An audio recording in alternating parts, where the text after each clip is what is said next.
After the rise of the Islamic State, during the times of the Prophet Muhammad, peace be upon him, and in the later periods including the Age of Andalusia and the Ottomans, we have considered the oldest historical mosques in more than 12 Arab and European countries. In order to see the landmarks of those time periods and the Islamic conquest that are associated with them, and the role that they played in spreading the civilization of Islam, which the Arabs are carrying forward with every passing generation.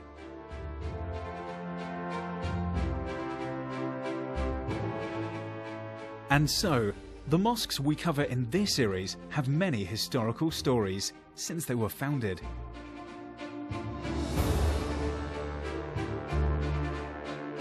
The mosques in this series have stories that have to be told and cannot be forgotten. Their stories are a living embodiment of the age of Islamic Renaissance. They are part of Islamic history. They are the oldest and most important mosques in the world. Mosques with a vibrant history. With God's permission, they were built to last.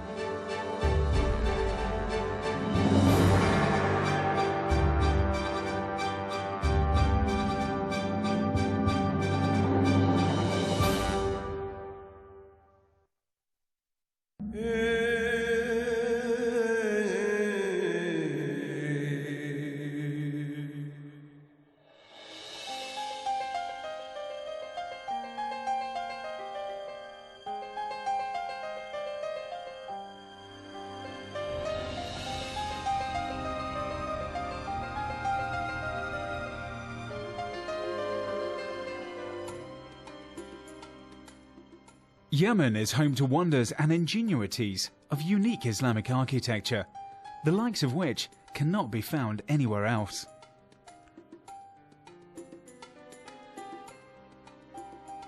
Most specifically, the most unique sight that can be seen there are those magnificently tall high buildings in the city of Tarim in the Hadramaut district. The most beautiful of the structures being the towering and imposing minaret of the Mihdar Mosque, which rises 50 meters into the sky, with its unique architectural style made only more interesting when considering the fact that it is built entirely out of mud. It stands as the tallest minaret in the world. The minaret was built at the start of the 4th Hijri century. Its architectural style, although unique for its minaret, is homogeneous with the building style of the city it stands in. It's a focal point of study for architects everywhere, both for its unique style and its curious building material. What's extraordinary is that Yemeni architects and builders were able to work the mud in a way that would have allowed them to not only build but to create structures that are this smooth and this intricate, adding the most beautiful detailing that would awe any architect, using the simple materials of mud and straw and palm fronds. This minaret is unique in that it is square and is made up of 7 tiers, measuring at 175 feet high.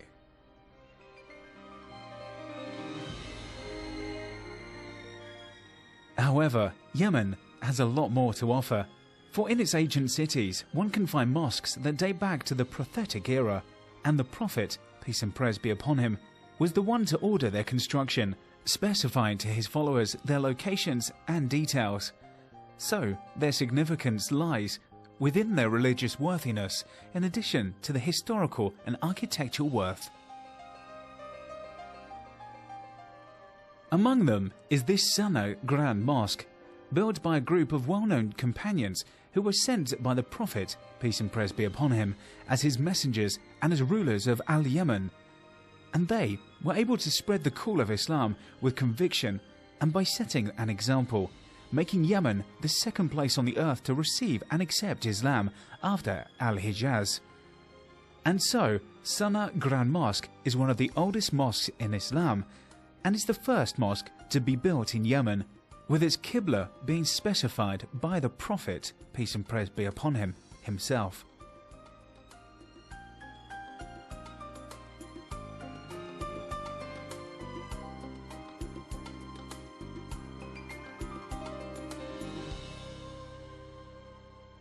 The Grand Mosque of Sana'a has an interesting story, which has proven to be a miracle performed by the Prophet, peace and prayers be upon him, who chose the location of its Qibla himself, so that his emissary, who went to build the mosque, followed the Prophet's directions when specifying the Qibla of the mosque.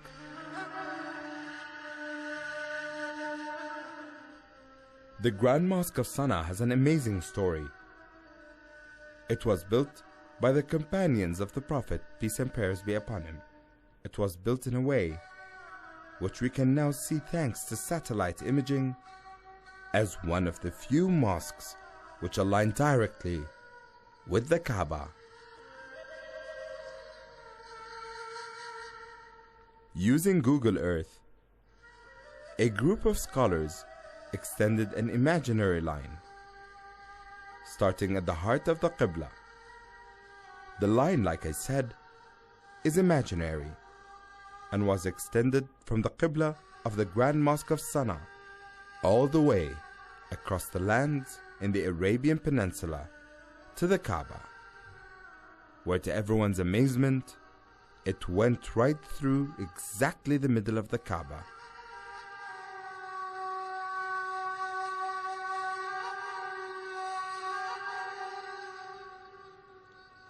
Historical accounts all agree that the Grand Sana'a Mosque was built in the 6th year after Hijrah, when the Prophet, peace and praise be upon him, sent a group of his companions as emissaries of Islam to Yemen at different stages, starting with that year.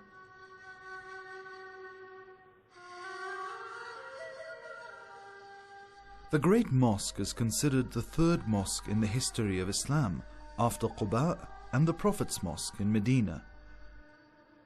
The Prophet, peace be upon him, ordered it built after the Hijrah, when he sent his emissary Wabr ibn Yahnus al-Ansari to Yemen to call them to Islam.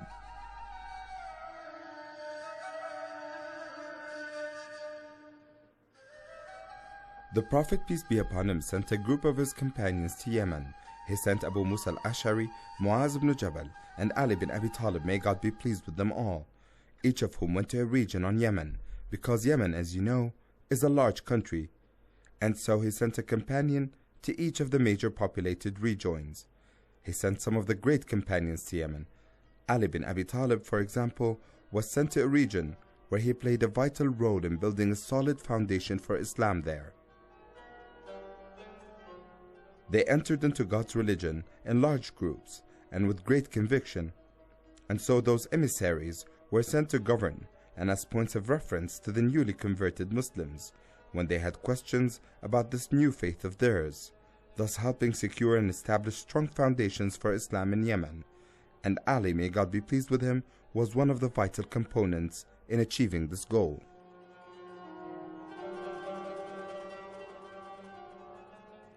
The Sana'a Mosque was simple in its architecture when it was first built, much like the architecture of the first mosques. It has a square layout and was larger than 150 meters squared, with one door on the south. It has 3 vestibules. Its niche, when it was initially built in the northern vestibule.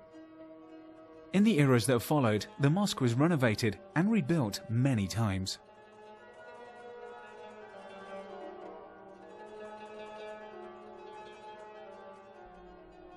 It is said that this mosque was built on top of the ruins of temples built for the Prophet of God, Hud.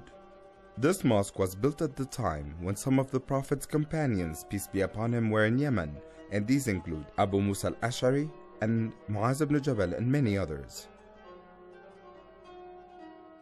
This mosque was originally a garden which belonged to Badan al-Farisi, who gave it as a gift to the Prophet, peace be upon him, and the Prophet, peace be upon him, in his wisdom converted this earthly gift to a place of worship and obedience to God, and so the mosque was built by order of the Prophet, peace and prayers be upon him, who asked Wabr al-Ansari to build this mosque in this exact location, telling them to make its Qibla in the direction of Jabal Daim, which is 40 kilometers away, with the Kaaba as its parallel.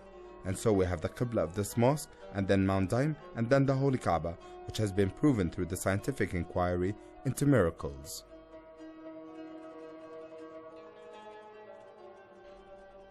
The Prophet, peace be upon him, specified the Qibla in a verified prophetic miracle. And if this was the only miracle used as evidence of the Prophet's ability to perform miracles, and evidence of his legitimacy as a Prophet, peace be upon him, then it would be enough. So having more than 1,000 other pieces of evidence of the Prophet's miracles, peace be upon him, all of which point to the Prophet's truthfulness, the people of Sana'a today pray facing a prophetic Qibla, specified and chosen by the Prophet, peace be upon him, a great honor like no other.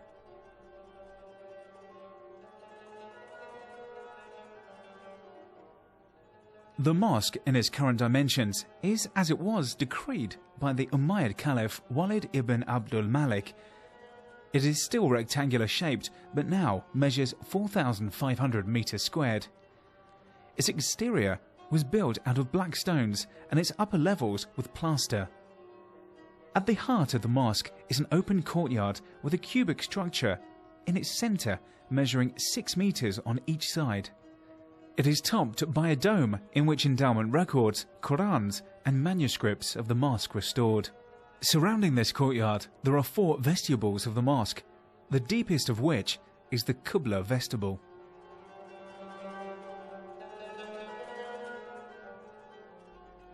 If we go inside the courtyard of the mosque, we will find a cube very similar in structure to the Kaaba, known as the dome, because it is topped with a dome, and is known as the Dome of Zayt or oil. On the top level, they used to place the academic manuscripts of those who taught at the mosque, while on the bottom level, they used to place oil to light up the lanterns with. Later on, the manuscripts were moved to a building right near the mosque.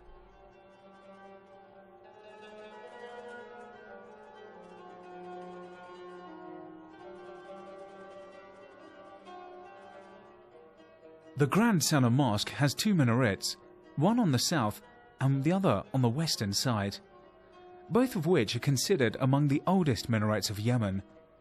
The architectural style of the mosque and others in Yemen have decorated elements from many peoples and eras.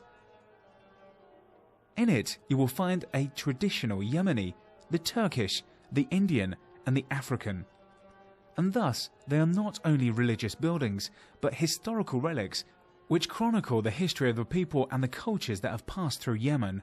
Naturally, this is intertwined in the principles of mosque buildings that Islam espouses, and which are a hallmark of all Islamic buildings, no matter their function or their place of construction. It must be noted that the function of worship in this mosque has always been closely related to that of education.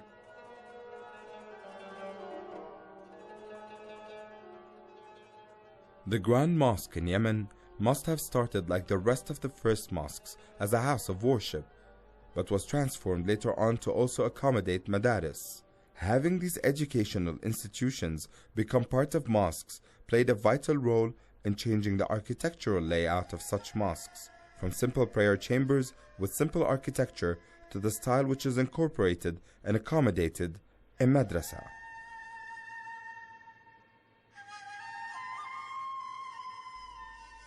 Many of the great Muslim scholars came out of it. It is enough that of those who came out of its graduates was the famous Ibn al-Wazir and al-Imam San'ani, in addition to al-Shawkani and the Muqbili and al-Jalal and many others who are famous worldwide.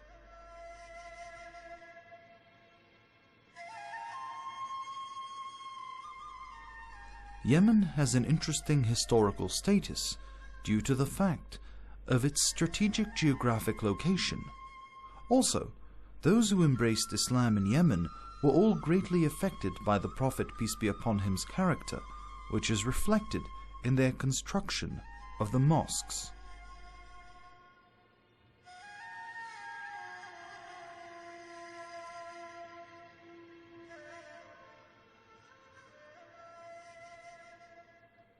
of the mosque built in Sana'a in Yemen is the Musalla al-Aid, or the prayer chamber of Al-Aid. This was built by the companion Farwa ibn Masayq al-Maradi in the Jabana region north of Sana'a. Farwa ibn Masayq is one of the emissaries sent by the Prophet Muhammad, peace and prayers be upon him. Here he participated in the spread of call to Islam and the construction of these mosques.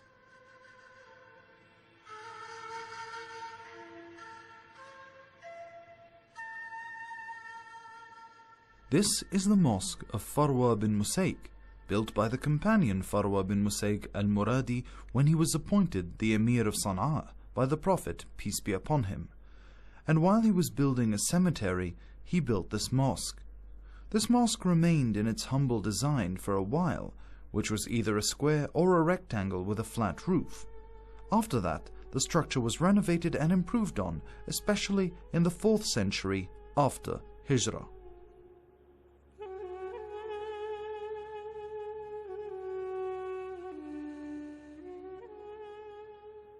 The famous companion, Farwa bin Musayq, built a mosque in the Musayq region, which still exists and is known as the Farwa bin Musayq Mosque, and it exists north of the Mosque of Al-Mashhad.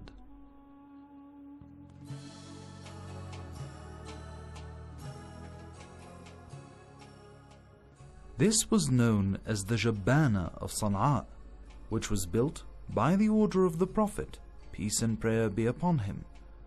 Farwa bin Musayq al-Muradi built the Jabana of Sana'a, in which both of the Eid prayers are observed.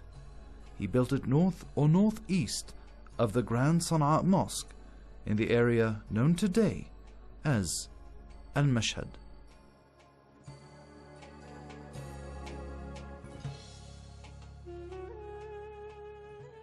Among those who came to Sana'a under the orders of the Prophet Muhammad in the 9th year after Hijrah was the great companion Mu'ayth ibn Jabal, who took a look at the mosques the companions who had preceded him to Yemen had built, and from which they spread the call to Islam. While there, he visited the Grand Sana'a Mosque and the smaller Eid Mosque, which was built by Farwa ibn Masayq.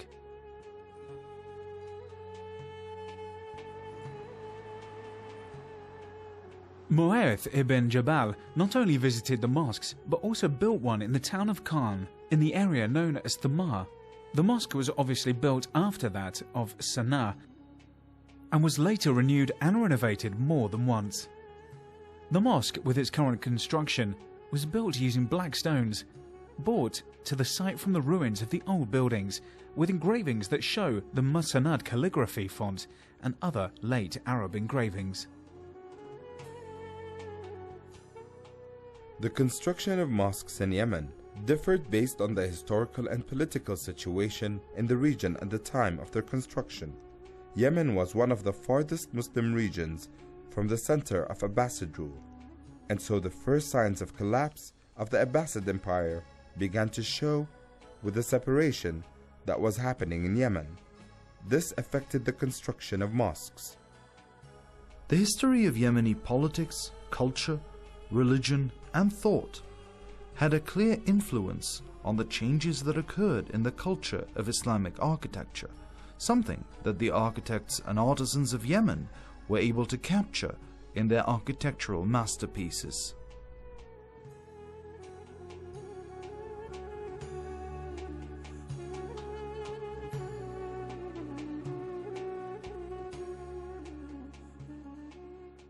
Mu'ayth ibn Jabal's tour would not last long, for he would settle in the city that was second to Sana'a in its importance back then. And that is the city of Al-Janad. There he would build a mosque which is considered to this day one of the monuments of the Islamic architecture, not only in Yemen but in the world as a whole. It is known as the Janad Mosque. Along with it, we will see other mosques built in Yemen during the Prophetic era, all of which are mosques with great religious and historical value. Among them is the Ash'ari Mosque, which is associated with the life of the famous companion Abu Musa al-Ash'ari.